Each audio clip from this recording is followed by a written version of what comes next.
What is man? A man is a human being who works. By working, he supports himself, his wife, and his wife's children. A woman, on the other hand, is a human being who does not work, or at least only temporarily. Most of her life she supports neither herself nor her children, let alone her husband. Any qualities in a man that a woman finds useful, she calls masculine. All others, of no use to her or to anyone else for that matter, she chooses to call effeminate. A man's appearance has to be masculine if he wants to have success with women, and that means it will have to be geared to his one and only raison d'etre, work. His appearance must conform to each and every task put to him, and he must always be able to fulfill it. No matter what a particular man does or how he spends his day, he has one thing in common with all other men. He spends it in a degrading manner, and he himself does not gain by it. It is not his own livelihood that matters. He would have to struggle far less for that, since luxuries do not mean anything to him anyway. It is the fact that he does it for others that makes him so tremendously proud.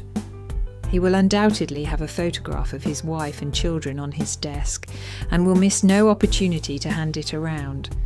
No matter what a man's job may be, bookkeeper, doctor, bus driver, or managing director, every moment of his life will be spent as a cog in a huge and pitiless system, a system designed to exploit him to the utmost, to his dying day. It may be interesting to add up figures and make them tally, but surely not year in, year out. How exciting it must be to drive a bus through a busy town. But always the same route at the same time in the same town, day after day, year after year. What a magnificent feeling of power to know that countless workers obey one's command. But how would one feel if one suddenly realised one was their prisoner and not their master? We have long ceased to play the games of childhood. As children, we became bored quickly and changed from one game to another. A man is like a child who is condemned to play the same game for the rest of his life. The reason is obvious.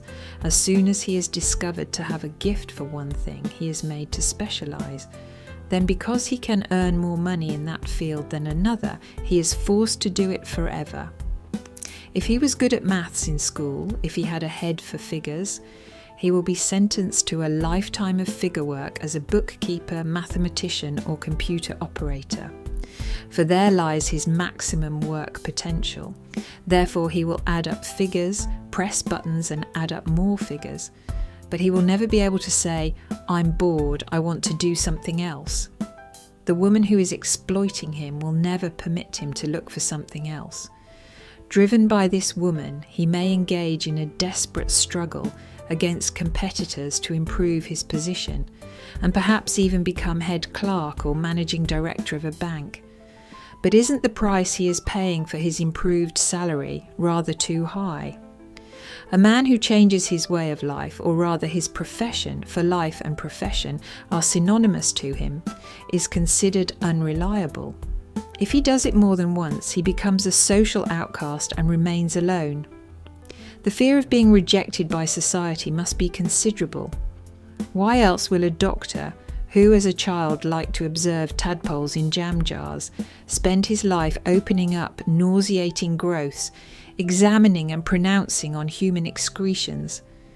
Why else does he busy himself night and day with people of such repulsiveness that everyone else is driven away?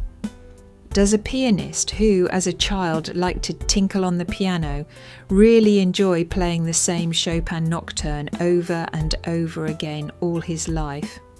Why else does a politician who, as a schoolboy, discovered the techniques of manipulating people successfully continue as an adult, mouthing words and phrases as a minor government functionary? Does he actually enjoy contorting his face and playing the fool and listening to the idiotic chatter of other politicians? Surely he must once have dreamed of a different kind of life. Even if he became President of the United States, wouldn't the price be too high? No, One can hardly assume men do all this for pleasure and without feeling a desire for change. They do it because they have been manipulated into doing it. Their whole life is nothing but a series of conditioned reflexes, a series of animal acts. A man who is no longer able to perform these acts, whose earning capacity is lessened, is considered a failure.